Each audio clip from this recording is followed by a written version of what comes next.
সকালে ঘুম থেকে উঠে দেখি বেশ ভালোই রোদ বেরিয়েছে, তাই জন্য ভাবলাম বালিশগুলোকে আজকে রোদে দিয়ে দিই। এর সাথে আমি আজকে বেড কভারটাও চেঞ্জ করে নিলাম, সাথে কিছু বাসি কাজও করে নিয়েছিলাম। এখন চুলে একটু তেল দিয়ে দিচ্ছি, কারণ শত ব্যস্ততার মাঝে নিজেকে সময় দেওয়াটা অনেক জরুরি।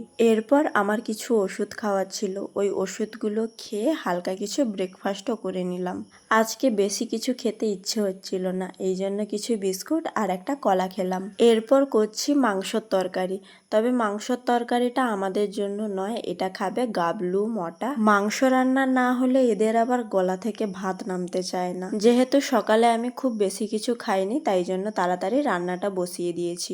আজ আমার বিল্লুকে একটা অন্য বিল্লু মেরেছে, এই জন্য তার দুঃখের কথাটা সে আমাকে বলতে এসেছে। রান্না শেষ করার পর আমি গ্যাসটাকে মুছে একদম স্নান করে নিয়েছি। কাজ করার পর স্নান করলে কি যে ফ্রেশ লাগে সেটা বলার মতো নয়। স্নান করার পর আবার খিদেটা অনেকটাই বেড়ে গিয়েছিল, তাই জন্য একদম বসে গেছি খেতে। ভাতটা খাওয়ার পর এখন খাচ্ছি একটু ক্ষীরমালাই। যাই হোক, এখনকার মতো বাই।